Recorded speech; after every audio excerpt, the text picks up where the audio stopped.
আসসালামু আলাইকুম, কেমন আছো সবাই? আজকে তোমাদের জন্য আরেকটি নতুন ভিডিও নিয়ে হাজির হলাম। তো আজকে তোমাদের সাথে একটা পার্সেল আনবক্সিং ভিডিও শেয়ার করি। তো আমি একটা অনলাইনে পার্সেল অর্ডার করেছিলাম। তো এটা হচ্ছে একটা ক্যামেরা স্ট্যান্ড, এটার নাম ক্যানন প্রো। তো আমি গত 3 থেকে 4 দিন আগে এটা অর্ডার করেছিলাম। তো আজকে এটা হাতে পেলাম, ডেলিভারি ম্যান আজকে এটা দিয়ে গেল। তো আমার আম্মু বলতেছিল একটু খুলে দেখ সবকিছু ঠিকঠাক আছে কিনা। তো তোমাদের সাথে যেহেতু আমি রেগুলার ভিডিও শেয়ার করি, সেজন্য ভাবলাম একটা স্ট্যান্ড দরকার, সেজন্য এটা নিয়ে নিলাম। তো দেখি এটার ভিতরে কি কি আছে। তার আগে তোমরা যারা নিয়মিত আমার ভিডিওগুলো দেখো, লাইক, কমেন্ট, শেয়ার আর রিপোস্ট করো, তাদেরকে জানাই অসংখ্য ধন্যবাদ। তোমরা আমাকে এভাবে সাপোর্ট করে যেও। তো দেখো, প্রথমে একটা স্ট্যান্ড বের করে নিলাম। এরপর দেখি ছোট ছোট 2টা মিনি লাইট ছিল।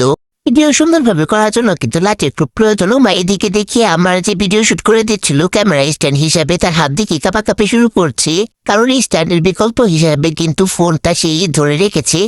মা এদিকে দেখি মিনি লাইট থেকে একটা মিরর খুলে পড়ে যাচ্ছে। যাই হোক, সুপার গ্লু দিয়ে লাগিয়ে নেবো নে। চার্জের জন্য দেখি একটা ডাটা কেবল দিয়ে দিয়েছে, আর স্ট্যান্ডের সাথে দেখি একটা ব্লুটুথ রিমোট টাইপের কিছু একটা দিয়েছে।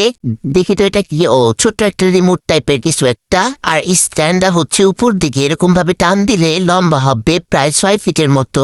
আর এই যে 2টা লাইট, যাই হোক লাইট 2টা কিন্তু খুব সুন্দর কিউট লেগেছে। আর দুটো একটা কেবল আর একটা ব্লুটুথ রিমোট টাইপের কিছু একটা। আর এখানে ফোনটা রেখে কিন্তু ভিডিও শুট করতে হবে। আর নিচের যে এই যে এইগুলো ছিল, এগুলো হয়তো বা এভাবে টান দিলে বড় হবে এবং স্ট্যান্ডটা এভাবে বসিয়ে নিয়ে তারপর ভিডিও শুট করতে হবে।